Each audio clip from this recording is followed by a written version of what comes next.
The crystal wine glass felt cold against my palm, a stark contrast to the burning humiliation warming my cheeks. Around the grand mahogany table, my family was a portrait of holiday perfection. My father, David, sat at the head, a king in his castle, presiding over the Christmas feast. My mother, Eleanor, sat to his right, her smile as meticulously arranged as the centerpiece of holly and white roses. My brother, Marcus, a newly minted lawyer, was recounting a courtroom victory, while my sister, Sophie, a surgical resident, chimed in with a story about a complex procedure. They were the stars of our family's solar system, bright and burning with the fire of approved ambition. I, on the other hand, was the distant, cold moon, only visible in the reflection of their light. I'd been trying to explain the concept behind a freelance branding project I'd just completed for a small independent publisher. I was proud of it, of the way I'd woven the author's vision into a single, compelling image. My father waved a dismissive hand, cutting me off mid-sentence. Yes, yes, Clara, your little drawings. That's all very nice, he said, his voice dripping with condescension. He then turned his gaze to Marcus. Now, a real career, one that actually contributes something to the world, that's what matters. You make us proud, son. He then looked at Sophie. And you, saving lives, that's a legacy. The air grew thick with unspoken comparisons. I felt the familiar knot tighten in my stomach, the one that always appeared when my achievements were weighed against theirs and found wanting. I tried to shrink into my chair, to become invisible. But my father wasn't finished. He took a long sip of his wine, his eyes sweeping over his two successful children, then landing on me with a look of profound disappointment. He leaned back, a cruel smile playing on his lips, and addressed the entire table, his voice booming with festive authority. You know, we were talking the other day, your mother and I, he announced, though my mother looked as surprised as I felt. We have two children who are pillars of the community, building legacies. And then we have Clara. He paused for dramatic effect, letting the silence hang in the air like a guillotine. I have to be honest, he said, his voice dropping to a conspiratorial whisper that was somehow louder than a shout. You're the most useless child we have. The words struck me with the force of a physical blow. Useless. Not different. Not struggling. Not finding her own way. Useless. I looked around the table, desperate for someone to object, to defend me. Marcus let out a short, sharp laugh, quickly stifling it when he saw my face. Sophie simply stared down at her plate, her expression unreadable. But it was my mother's reaction that truly broke me. She just gave a tight, little smile, a silent nod of agreement with her husband's verdict. In that single, shattering moment, I understood. I was not a cherished daughter. I was a family disappointment, a prop in their perfect life, a permanent resident of the shadow cast by my siblings. The years of trying to earn their approval, of twisting myself into shapes that might please them, all of it had been for nothing. They would never see me. They would only ever see what I was not. A cold clarity washed over me, extinguishing the burning shame. They thought I was useless. Fine. I would show them what useless could do. I would stop trying to win a game that was rigged against me. Instead, I would burn the whole stadium to the ground. And I would use the skills they so casually dismissed: my creativity, my attention to detail, my ability to see the patterns no one else did, to light the match. My father raised his glass for a toast, oblivious to the war he had just declared. To family, he boomed. I raised my glass with a steady hand, my eyes locking with his across the table. A silent promise passed between us, one he would not understand until it was far too late. To family. 3 months earlier, I was still living under the illusion that their approval was attainable, that if I just tried a little harder, explained myself a little better, they would finally understand. I was sitting in my father's study, a room that smelled of old leather and new money, trying to show him the portfolio I'd spent 6 months building. It was filled with design work, logos for small businesses, websites for local artists, the kind of creative work that made my heart sing. See, Dad? I said, pointing to a particularly intricate design. The client was thrilled. They said their online engagement went up by 40% after the rebrand. My father barely glanced at it. He was scrolling through financial news on his oversized monitor.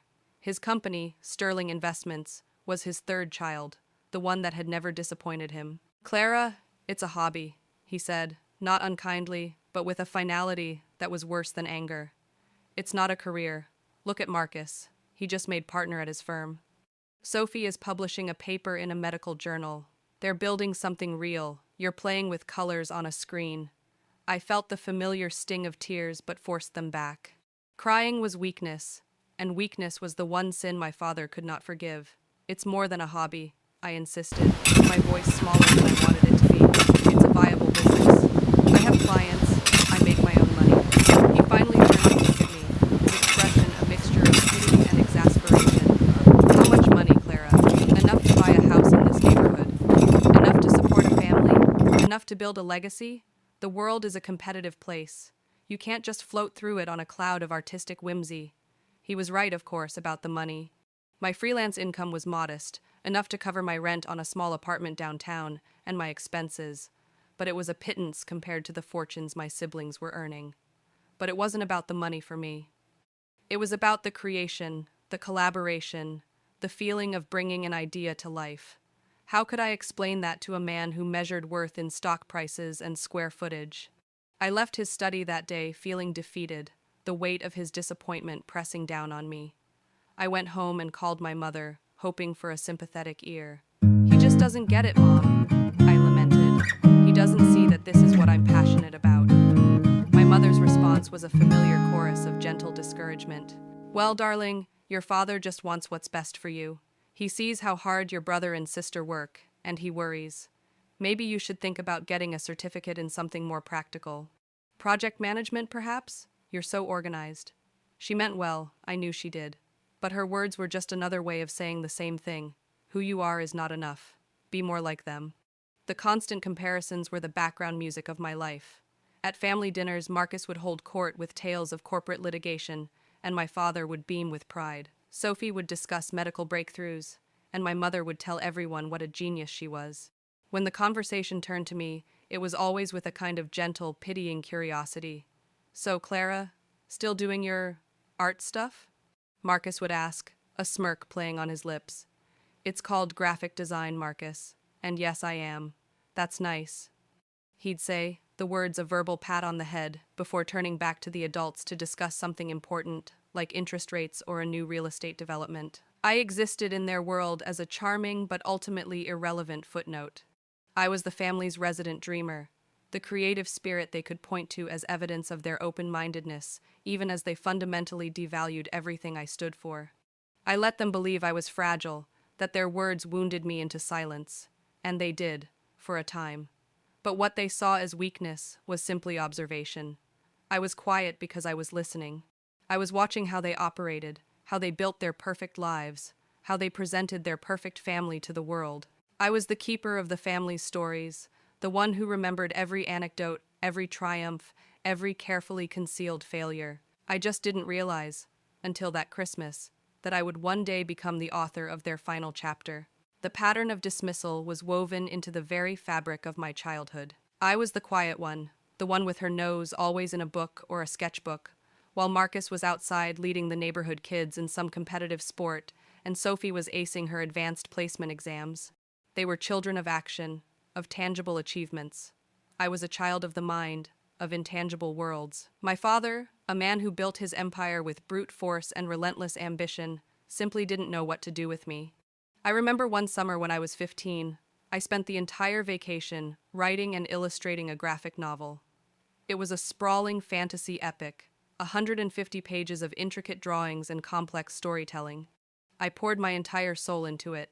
On the last day of summer, I presented it to my father, my hands trembling with a mixture of pride and terror. He flipped through the pages with a practiced disinterest, the same way he might scan a prospectus for a company he had no intention of investing in. Impressive, he said, closing the cover and handing it back to me.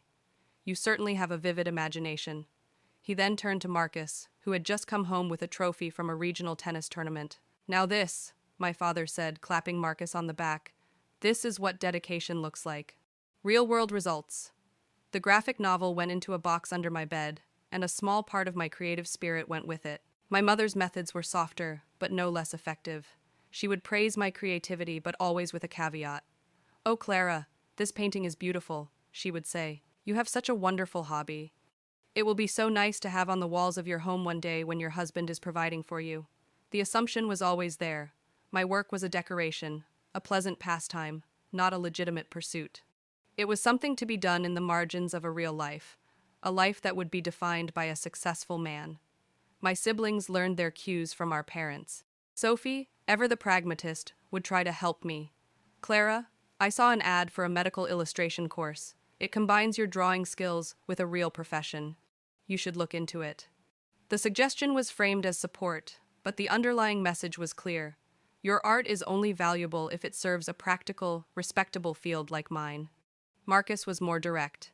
He found my passion for art amusing, a joke he could use for a quick laugh at my expense. Don't ask Clara for business advice, he'd say at family gatherings. Unless your business plan involves finger painting. They all saw me as a problem to be solved, a puzzle whose pieces didn't quite fit the picture of the perfect family they were so desperate to create. And for so long, I believed them. I internalized their judgment until it became my own inner voice. I pursued my passion in stolen moments, almost apologetically, as if I were indulging in a guilty pleasure. I minimized my achievements and magnified my failures. I walked into every room, expecting to be the least important person in it. Their campaign of quiet, consistent demoralization had been a resounding success. That was the woman who sat at the Christmas table that night. A woman who had been conditioned for 25 years to believe the word her father so casually threw at her. Useless. He thought he was delivering a final, crushing verdict. He didn't realize he was actually handing me a key, the key to a cage I hadn't even known I was in. The cage was their expectations, their definitions of success, their narrow, suffocating world. And as I sat there, amidst the ruins of my own illusions, I realized I was finally, irrevocably free. I didn't need their approval anymore. I didn't need their validation. The only thing I needed from them now was everything they had. Christmas night, the house was filled with the sounds of manufactured cheer. Downstairs, my family laughed and drank expensive scotch, the ugly scene at the dinner table already forgotten, or at least willfully ignored. I sat on the floor of my childhood bedroom, the silence a welcome blanket. The shock had receded, leaving behind something cold and hard and clear. It was a diamond of pure, unadulterated rage. I pressed my ear to the floorboards, the vibrations of their voices traveling up through the wood. "She's always been too sensitive," I heard my mother say, her voice a placating murmur. "She'll get over it." Then, my father's voice, a low rumble of justification. "It's the truth. Someone has to tell her the truth. The world is not going to coddle her. She needs to wake up and realize that her little hobby is not going to pay the bills." I did her a favor. A favor. He thought that public humiliation was a gift, a motivational tool. Marcus chimed in. "He's right, Mom. She lives in a fantasy world. It's embarrassing." They were dissecting me, my very essence, as if I were a failed business venture they were about to write off. They were closing ranks, reinforcing the family narrative where I was the designated failure, the cautionary tale, the narrative that made them feel secure in their own choices, in their own superiority. That was when I stopped being sad and started being strategic. For years, I had been the family's unofficial archivist. I was the one who digitized old family photos, the one who organized my father's chaotic home office when his secretary was on vacation. I knew the architecture of our family's life, the digital and physical places where its secrets were kept. My father saw me as useless, but he also saw me as harmless. An artistic, technologically adept ghost who floated through the house, organizing things. That was a mistake. I crept downstairs after they had all gone to bed, the house dark and silent except for the hum of the refrigerator. I went into my father's study. The password to his computer was, ridiculously, Sterlingon. The arrogance of it was breathtaking. He believed his fortress was impenetrable because he couldn't imagine anyone in his family would ever dare to challenge him. I wasn't looking for a specific crime. I wasn't a hacker or an accountant. I was just a daughter who had been told she was useless, looking at the engine of the man who had said it. I started where I always did when I organized for him, the financials folder. It was a maze of subfolders and spreadsheets. But I wasn't looking at the numbers. I was looking at the names: Sterling Investments, Sterling Holdings, Sterling Properties, and then something else. A folder labeled simply Acquisitions. Inside were files on smaller companies, tech startups, design firms, companies that my father's behemoth of a business had bought out over the years. I clicked on one, a small, innovative design firm called Artisan Creative. The acquisition had happened 5 years ago. I remembered my father's gloating about getting it for a steal. I opened the original pitch deck from Artisan Creative. It was brilliant, filled with fresh ideas, innovative designs, a whole new approach to digital marketing. Then I opened a file from a year later, a Sterling Investments presentation to a major new client. The designs, the concepts, even some of the exact phrasing were lifted directly from Artisan Creative's pitch, but with the Sterling logo slapped on top. My father hadn't just bought the company, he had gutted it for its ideas and presented them as his own. I started digging deeper, cross-referencing dates and projects. It wasn't a one-time thing, it was a pattern. My father, the titan of industry, the man who preached about hard work and legacy, was a plagiarist. He was a corporate scavenger, picking the bones of smaller, more creative companies and calling it innovation. He hadn't built an empire, he had stolen one. The irony was so profound it was almost funny. He had called me useless, a person with a hobby, while his entire real career was built on the stolen creativity of people exactly like me. I sat there in the dark, the glow of the monitor illuminating my face. The rage was still there, but now it had a purpose. It had a target. I plugged a small, encrypted hard drive into the computer. They thought my tech skills were for digitizing baby photos. They were about to find out what a useless child could really do with a keyboard and a grudge. My plan began to take shape in the quiet, post-holiday lull. My family assumed I was licking my wounds, indulging in what they called my melodramatic tendencies. They gave me space, which was exactly what I needed. They saw a grieving daughter. I was a general planning a war. My first move was to become even more useless in their eyes. I leaned into the role of the aimless, artistic child. I spent my days painting in my small apartment, a detail I made sure my mother knew. "I'm just trying to work through some things with my art, Mom," I'd say on the phone, my voice carefully calibrated to sound fragile. In reality, I was spending 12 hours a day transforming my apartment into a command center. I bought a new computer, multiple hard drives, and paid for encrypted cloud storage. I spent hours on tech forums, learning about data recovery, digital watermarking, and how to trace the flow of information through a corporate network. My hobby was becoming a highly specialized skill set. The evidence I'd found on my father's computer was a starting point, but I needed more. I needed to prove the pattern of intellectual theft was systemic. I became a digital archaeologist, excavating the ruins of the companies my father had acquired. I tracked down former employees of places like Artisan Creative. Most were bitter, bound by non-disclosure agreements, but willing to speak anonymously. He destroyed us. One former project manager told me over an encrypted call. He bought the company, promised to invest in our vision, and then he just took it. All our concepts, our client lists, our proprietary software. 6 months later, we were all laid off, and Sterling was rolling out our flagship product under their own name. I recorded every conversation, transcribed every interview. The stories were all heartbreakingly similar. My father was a predator who targeted small, innovative companies, bled them dry of their intellectual property, and then discarded the husks. His reputation as a brilliant businessman was a carefully constructed lie. While I gathered evidence against him, I also began to build my own fortress. I established a limited liability company under a completely anonymous name, Phoenix Creative. It was my freelance design work, but formalized, professionalized. I built a stunning website, showcasing a portfolio of my best work all done for real clients, all generating real income. I started actively pursuing larger contracts, using the same platforms where my father looked for companies to acquire. I was hiding in plain sight, using the language of the world he respected to build a life he would never have thought me capable of. The duality of my existence was exhausting. I would spend my mornings on the phone with a former software developer, discussing how my father had stolen his code, and my afternoons on a video call with a new client, pitching a branding strategy. I was living two lives: Clara, the useless, heartbroken daughter, and Phoenix, the sharp, anonymous design consultant. One evening, my brother Marcus called. It was a rare occurrence, and I knew it was at our mother's behest. "Hey, Clara," he said, his voice laced with forced concern. "Mom said you're still pretty down about Christmas." Dad didn't mean it like it sounded. How did he mean it, Marcus? I asked, my voice flat.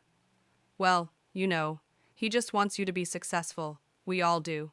Your version of success, you mean? There's no need to be difficult. He sighed. Look, I have a friend who works in HR at a big insurance company. They're always looking for people to design internal newsletters and stuff. It's stable, has benefits. I could get you an interview. The offer was a perfect encapsulation of their worldview. They couldn't conceive of me succeeding on my own terms. My only path to redemption was to be absorbed into their corporate world, to take a safe, uninspired job that would validate their choices. Thanks, Marcus, but I'm okay, I said. I'm happy with what I'm doing. Happy doesn't pay the mortgage, Clara, he said, the condescension returning. Just think about it. Don't let your pride get in the way of a real opportunity. I hung up the phone, the rage simmering. My pride. He thought this was about my hurt feelings. He had no idea this was about justice. I turned back to my computer and opened a file. It was a list of every journalist who had ever written a critical piece on Sterling Investments. My father had many admirers in the press, but he had a few enemies too. It was time to start thinking about how this story would break. I wasn't just going to expose my father. I was going to write the narrative of his downfall myself. The deeper I dug, the more rotten the foundation of my family's empire revealed itself to be. My father wasn't just a plagiarist. He was a master of manipulation, and my mother was his silent, complicit partner. One of the companies he'd acquired was a sustainable textile startup founded by two young women. Their innovation was a new type of biodegradable fabric. Sterling Investments bought them out, and the fabric was never heard from again. A year later, a subsidiary of Sterling launched a new eco-friendly clothing line. It was a sham, using cheap, environmentally damaging materials, but marketed with the same language and concepts from the original startup's pitch. They hadn't just stolen the ideas, they'd twisted them into a lie for profit. But the most damning discovery concerned my own family. My mother's brother, my Uncle Peter, had tried to start a software company a decade ago. It had failed spectacularly, and he'd been the family cautionary tale ever since, the other useless one. My father had offered to help him, investing a small amount in exchange for a controlling interest. I found the original term sheets. Then I found the emails between my father and his lawyer. My father had systematically sabotaged my uncle's company from the inside, deliberately making bad deals and leaking information to competitors.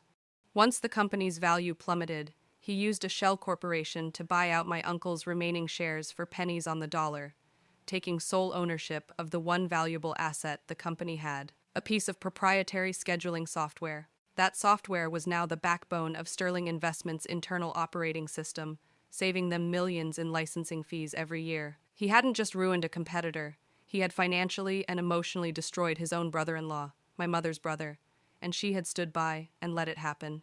The knowledge was a physical weight in my chest. This wasn't just business, this was personal. This was a pattern of cruelty that extended to the people who were supposed to be closest to him. I reached out to my Uncle Peter. We hadn't spoken in years. He had become a recluse after his business failed. I found him living in a small town a few hours away. When I called him, he was hesitant, suspicious. "Clara, what do you want?" "I want to talk about your company," I said, "about what really happened." There was a long silence on the other end of the line. "That was a long time ago," he finally said, his voice heavy with defeat. "I have proof, Uncle Peter," I said softly. "I have the emails. He set you up. He stole it all from you." I heard a sharp intake of breath. I drove to see him the next day. The man who opened the door was a ghost of the vibrant, optimistic uncle I remembered from my childhood. He was gone, with sad, tired eyes. I sat at his small kitchen table and laid out the files, the printouts of the emails, the financial records. As he read, I saw a decade of shame and self-blame lift from his shoulders, replaced by a slow-burning anger. "I knew it," he whispered, his hands clenched into fists. "I knew something was wrong, but I thought I was going crazy." He told everyone I was incompetent. "Eleanor, your mother," she believed him. "She knew," I said, my voice cold. "She had to have known. My uncle became my first and most important ally. He had the personal story, the emotional testimony that would give a human face to my father's crimes. He also had boxes of old files from his company, documents my father thought were long gone, which corroborated the digital evidence I had found. While my case against my father grew stronger, my own company, Phoenix Creative, began to fly. I landed a contract with a mid-sized tech firm to rebrand their entire product line. It was a massive project, the kind of work that could put a small agency on the map. The irony was, this tech firm was a direct competitor to a company my father was currently trying to acquire. I was building up the very people he was trying to tear down. I was working day and night, fueled by coffee and a righteous fury. The girl who had been called useless was now managing a six-figure project, conducting a corporate espionage investigation, and plotting the downfall of a multi-million-dollar empire. My family remained blissfully unaware. My mother would call with her usual litany of gentle criticisms. "Clara, are you eating properly? You sounded thin on the phone. You should let Marcus's friend get you that job. It's not too late to build a real life." "I am building a real life, Mom," I'd say, looking at the complex project timelines and financial projections on my screen. I was building a life so real, so substantial, that it was going to create a black hole that would swallow theirs whole. And they were walking towards it with their eyes wide open, completely blind. My confidence grew with every new client and every piece of damning evidence I uncovered. The timid, approval-seeking girl was being replaced by a woman who knew her own worth, a worth that had nothing to do with her family's validation. I started dressing differently, trading my nondescript jeans and sweaters for sharp, professional attire. I cut my hair, styled it. When I looked in the mirror, I no longer saw my father's disappointment. I saw Phoenix, the woman who was rising from the ashes of Clara's old life. The change was so significant that even my family started to notice, though they interpreted it through their own distorted lens. I had lunch with my sister, Sophie, one afternoon. She eyed my tailored blazer and silk blouse with suspicion. "You look different," she said. "Did you get a job?" "I have a job," I replied calmly. "I've had one for years." "No, I mean a real job," she said, frustration coloring her tone. "Marcus said you turned down that interview he set up for you." "Honestly, Clara, what is wrong with you? We're trying to help." "I don't need your help," I said, my voice even. "I need you to respect my choices." "Respect?" She scoffed. "What is there to respect? You're 25 years old and you have no career path, no savings, no future. Dad's right. It's a waste." Her words, which would have crushed me a few months ago, now felt like pebbles bouncing off armor. I knew what I was building. I knew the numbers in my company's bank account. I knew the power of the evidence I held. Her opinion was irrelevant. "You have no idea what you're talking about, Sophie," I said, and for the first time in my life, I spoke to her not as a younger, lesser sibling, but as an equal. The shift in dynamic startled her into silence. A few weeks later, a small crisis hit Sterling Investments. A journalist from a respected financial paper published an article questioning the company's recent growth, suggesting it was unsustainable and based on acquiring smaller companies rather than on organic innovation. It was a small piece, buried in the business section, but it hit a nerve. My father was furious.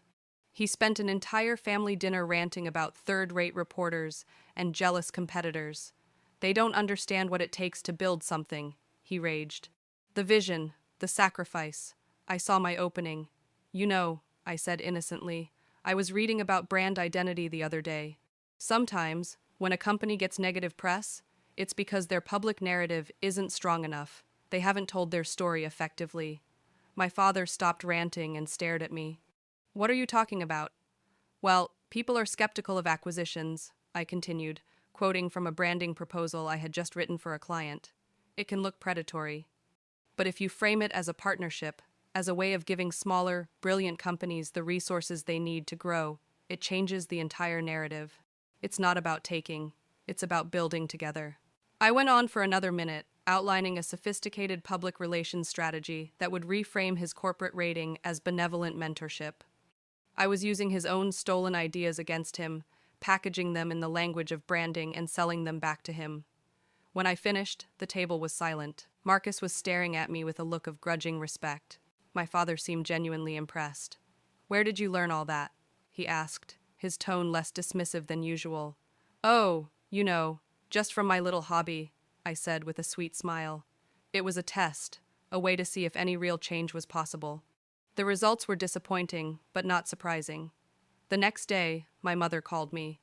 "Clara, your father was so impressed with your ideas last night." He said you actually sounded intelligent. The backhanded compliment was classic. He thinks you should come work for him, she continued, her voice filled with excitement. He has an opening in the marketing department. It would be a junior position, of course, but it's a foot in the door, a chance to finally do something real. They hadn't heard me at all. They hadn't seen my competence or my intelligence. They had only seen a way to absorb me back into their world, to put me in a box they could understand. The useless daughter was now a potentially useful cog in their machine. They hadn't changed. They never would. And I knew, with absolute certainty, that I had to go through with my plan. Not just for me, but for my Uncle Peter, and for every person whose creativity and hard work my father had stolen to build his hollow kingdom. A few months before the planned denouement of my family's saga, I found myself in a position that was both ironic and deeply satisfying. The tech firm I was rebranding, a company called Innovate Dynamics, was in the final stages of a major product launch. My work with them had been intense and rewarding. We had rebuilt their brand from the ground up, creating a narrative that was authentic, powerful, and resonated with their target audience. Their CEO, a brilliant woman named Sarah, had become more than a client. She was a mentor and a friend. She knew me only as Phoenix, the sharp, intuitive head of my own small agency. She had no idea about my family or the double life I was leading. During one of our late-night strategy sessions, she mentioned Sterling Investments. They've been sniffing around, she said, her expression hardening, trying to set up a meeting. They've been acquiring our competitors for the last year. I know their game. They want our new AI algorithm. My blood ran cold. My father was hunting my client.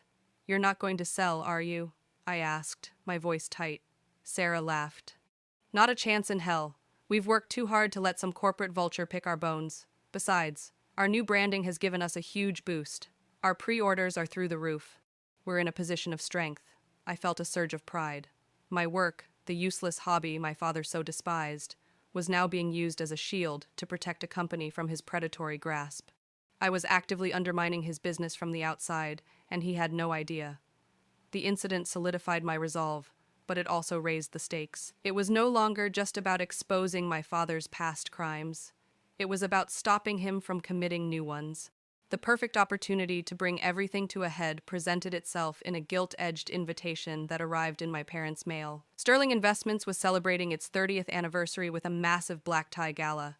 It was to be the social and business event of the season.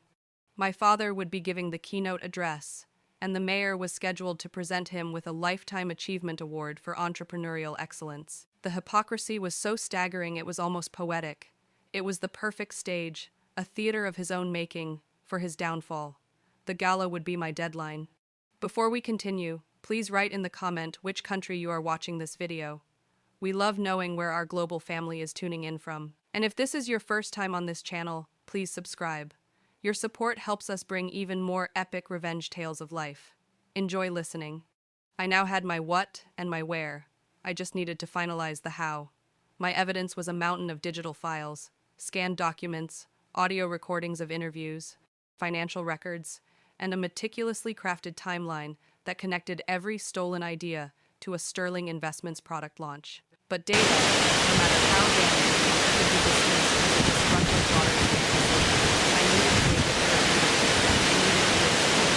I contacted a journalist who had written a skeptical article about Sterling a few months prior. Her name was Amelia Vance, and she had a reputation for being a tenacious investigative reporter who was unafraid of powerful people. I sent her an encrypted email from my Phoenix account. I have information about the systemic intellectual property theft at the core of Sterling Investments. I have proof. I am willing to share it. It took her less than an hour to respond. Who is this? Someone who believes that creativity deserves to be credited, not stolen. I replied. We arranged a meeting. I chose a neutral location, a noisy coffee shop where we could blend in. I watched her for 10 minutes before I approached, making sure she wasn't followed. She was sharp, with intelligent, questioning eyes. I presented her with a summary of my findings, a single sheet of paper that outlined the pattern of acquisitions and the subsequent theft of ideas, focusing on 3 key cases: Artisan Creative, the sustainable textile startup, and my Uncle Peter's software company. I didn't tell her who I was. I was just a source. This is explosive, she said, her voice a low whisper. If you can prove this. I can, I said. Every claim is backed by internal documents, emails, and first-person testimony. Why are you doing this? Why? She asked, her reporter's instincts kicking in. Let's just say I'm a consultant who was hired by a group of people whose lives and businesses were destroyed by this man. I lied, and it felt true enough. They want justice. We made a deal. I would give her exclusive access to the entire trove of evidence. She would have 2 months to verify everything, to conduct her own interviews, to build her case. Her story would be published online on the night of the Sterling Investments Anniversary Gala. The timing was crucial. The news would break while my father was on stage, accepting an award for his supposed integrity. As the date of the gala approached, my family's excitement reached a fever pitch. My mother was consumed with planning, from the floral arrangements to the seating chart. My father was practicing his speech, a self-aggrandizing monument to his own genius. They wanted me to be a part of their triumph, a testament to their magnanimity. Clara, you have to come, my mother insisted over the phone. It's a family celebration. We'll get you a beautiful new dress. The irony was that I had already bought a dress. It was a stunning, severe, black gown. It was the color of mourning and the color of vengeance. I was in constant contact with Amelia Vance, the journalist. She was meticulous, verifying every piece of information, cross-referencing every claim. She had spoken to my Uncle Peter, to the former employees of the shuttered companies. The story is even worse than you described, she told me during one of our encrypted calls.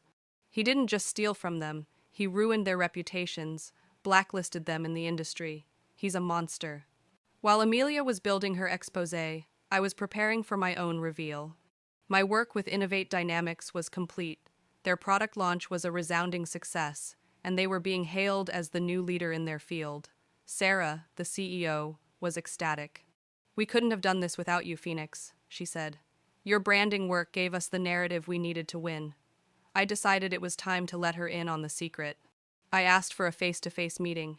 We met at her office, a sleek, modern space buzzing with energy. I have something to tell you, I said, my heart pounding. My real name isn't Phoenix, it's Clara, and my father is the CEO of Sterling Investments. Sarah's eyes widened, but she didn't speak. She just listened as I told her the whole story, the Christmas dinner, the investigation, the evidence, the plan for the gala. When I was finished, she was silent for a long moment. I always knew you were a formidable woman, she said finally. Now I know why. What do you need from me? I need you to be at that gala, I said, and I need you to be ready to confirm a story. The final pieces of my plan were falling into place. I created a simple, elegant website under my own name, Clara. The landing page was a single sentence. The truth has a story. And it's time to tell it. Below that was a countdown timer, set to expire at 9:00 p.m. on the night of the gala, the exact moment my father was scheduled to accept his award. The website was linked to a secure server that contained all the evidence, every document, every interview, all packaged and explained. I also prepared an email. The recipient list was every single person invited to the gala, every journalist in the city, every board member of every company my father did business with, and every single one of his investors. The email contained a single link, the one to my website. It was scheduled to be sent at 9:05 p.m., 5 minutes after the countdown ended. The day of the gala, I felt a strange sense of calm. The months of clandestine work, of living a double life, were over. All the pieces were in motion, an unstoppable cascade of consequences that I had set in motion. I met with my Uncle Peter for lunch. The transformation in him was remarkable. The defeated, broken man was gone, replaced by someone who was finally ready to fight for his own legacy. Are you ready for this? He asked me. I was born ready, I said. I just didn't know it until now. That evening, as I got ready, I thought about the girl who had cried in her room on Christmas night. She had felt so small, so powerless, so useless. Tonight, I was taking her with me. I was going to show her that she was none of those things. She was a force of nature. As I walked out of my apartment, my phone buzzed. It was a text from an unknown number. The cage is open. Time to fly. Amelia Vance. The story was ready. The world was about to learn who my father really was, and I was going to have a front row seat. The ballroom of the Meridian Hotel was a symphony of opulence and self-congratulation.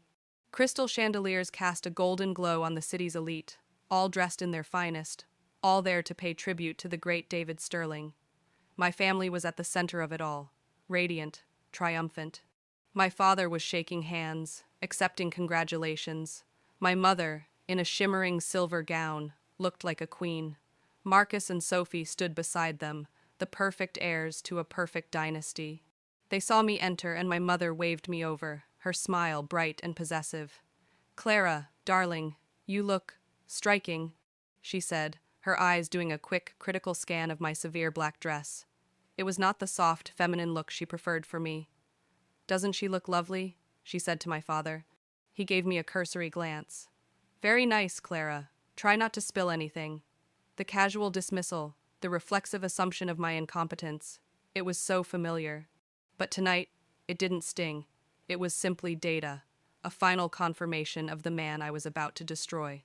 I found my seat at the family table, a silent observer in the enemy's camp. I exchanged a subtle nod with my Uncle Peter, who was seated at a table across the room.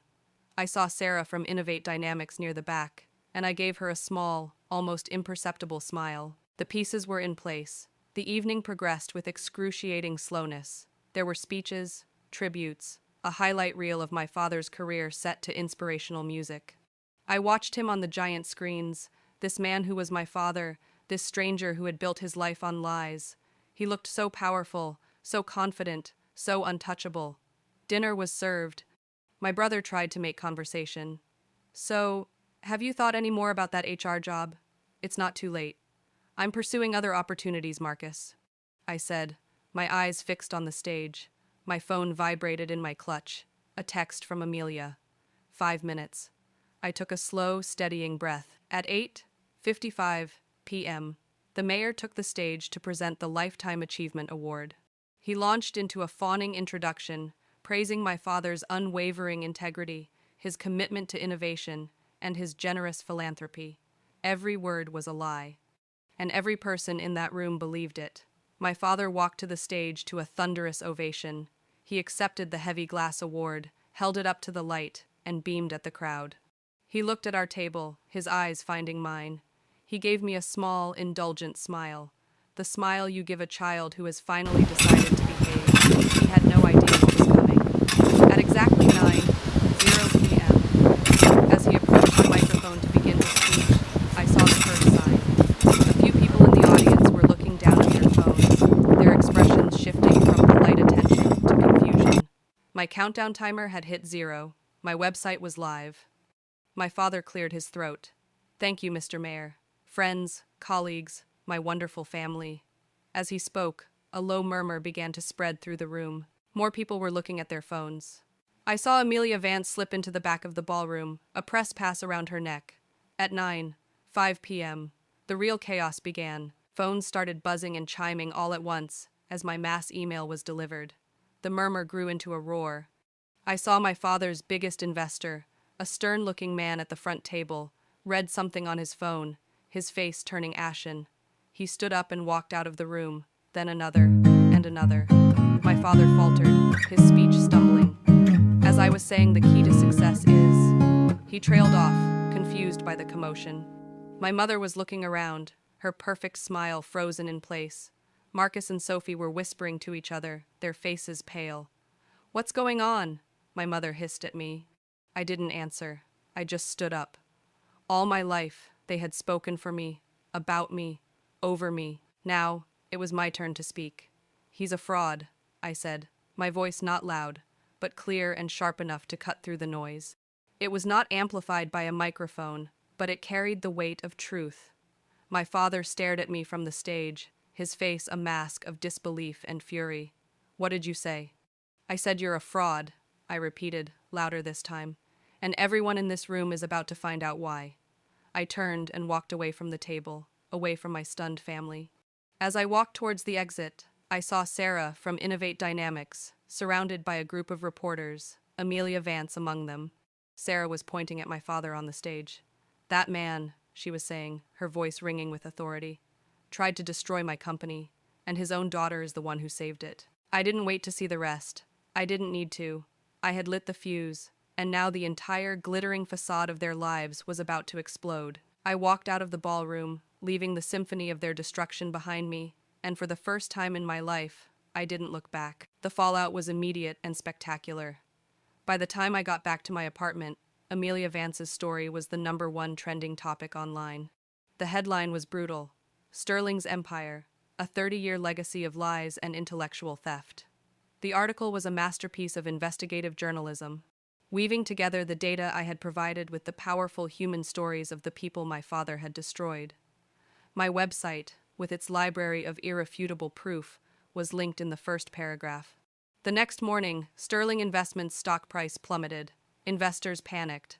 The board of directors called an emergency meeting and demanded my father's immediate resignation. His Lifetime Achievement Award was rescinded by the mayor's office, which issued a statement about being deeply disturbed by the revelations. The story was a supernova, and my family was at its epicenter. My phone rang incessantly. My mother, my siblings, my father's lawyers. I didn't answer. I let the digital storm rage while I sat in my quiet apartment, drinking tea and watching the empire crumble. The legal ramifications were swift. My Uncle Peter, along with the founders of the other companies my father had gutted, filed a massive lawsuit, armed with the evidence I had provided. The district attorney's office launched a criminal investigation into fraud and corporate espionage. My family, who had built their identities on a foundation of wealth and social standing, found themselves to be pariahs overnight. Their friends stopped calling. Their invitations were rescinded. They were trapped in their large, empty house, the walls suddenly feeling like a prison. My brother, Marcus, was fired from his law firm. The partners felt his proximity to the scandal made him a liability. My sister, Sophie, faced a review board at her hospital, which was concerned about the ethical implications of her family's conduct. The legacies they had been so proud of were now tainted by association. They had been the pillars of the community, but the community had just condemned the entire building. About a week after the gala, my mother showed up at my apartment. She looked a decade older. Her perfect composure was gone, replaced by a desperate, haggard look. "How could you do this, Clara?" she whispered through the closed door. "To your own family. You stopped being my family the day you sat in silence while he called me useless." I said, my voice steady. "The day you chose his cruelty over your own daughter. This isn't something I did to you. This is the consequence of what you did." I didn't open the door. I listened to her weep for a few minutes, and then I heard her walk away. I felt no pity, no remorse, just a profound sense of an ending. I had not destroyed my family. I had simply held up a mirror, and they had been shattered by their own reflection. In the midst of the chaos, Phoenix Creative, now rebranded as Clara Sterling Design, was thriving. My story had inadvertently become the greatest marketing campaign I could have ever designed. I was the woman who had taken down a titan, the creative who had used her useless skills to achieve justice. Clients were lining up, not just for my design skills, but for the story of resilience and integrity my brand now represented.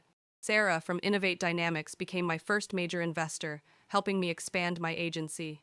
We hired a team of talented designers, many of whom were the very people my father had cast aside. We were building something new and honest on the ruins of his dishonest empire. My Uncle Peter won his lawsuit. He received a settlement that not only restored his finances, but, more importantly, his name. He restarted his software company, this time with the wisdom and caution he had learned from his betrayal. He and I became closer than ever, two survivors of the same shipwreck, now building our own new islands. I walked away from the wreckage of my family not with glee, but with a sense of quiet, somber victory. I had not done it for revenge, not really. I had done it for the truth. I had done it for the 15-year-old girl who had hidden her graphic novel under her bed, for the young woman who had believed she was worthless, and for every person who had ever been told that their passion was just a hobby. 2 years later, I stood on the balcony of my new office, overlooking the city. Clara Sterling Design was now one of the most respected branding agencies in the country. We had a reputation for creativity, for integrity, and for championing the underdog. My team was a family, a chosen family, bound not by blood but by mutual respect and a shared passion for our work. I rarely thought about my biological family anymore. The storm of their downfall had long since passed, leaving behind a quiet, desolate landscape. My father had avoided prison time but had lost everything else. He was a broken man, his name a permanent stain in the business world. He and my mother had divorced. She had moved to a small town, living a quiet life of anonymity. The shame had been too much for their marriage, a union that had been built on a shared narrative of success and superiority. Without that narrative, they had nothing left. My siblings were struggling. Marcus had started his own small law practice, but he could never escape the shadow of his father's scandal. Sophie had kept her job but had lost the easy, confident arrogance that had once defined her. They had called me once, about a year after the gala, a stilted, awkward conversation where they tried to apologize, or at least explain themselves. We never saw you," Sophie had said, her voice small. "We were so caught up in what Dad wanted us to be." "I know," I said, and I did. I couldn't forgive them, not yet, but I understood them. They were victims of the same toxic system I had been. They had just been on the winning side of it. Maybe one day we could find our way back to being something like a family, but it would have to be on new terms, on a foundation of truth. My Uncle Peter's company was thriving, and he had become a leading voice in the tech world for ethical business practices. He often joined me for public speaking events. We would tell our story, not as a tale of revenge, but as a lesson in resilience and the importance of defining your own worth. We were the evidence that it was possible to rebuild, to create something beautiful and strong from the ruins of betrayal. One afternoon, a package arrived at my office. It was a large, flat box with no return address. Inside was the graphic novel I had written when I was 15, the one my father had dismissed so casually. It had been beautifully bound in leather. Tucked inside the front cover was a short, handwritten note on plain paper. It was from my mother. "I was cleaning out the attic. I found this. I read it. It's a masterpiece. I am so sorry, Clara. I see you now."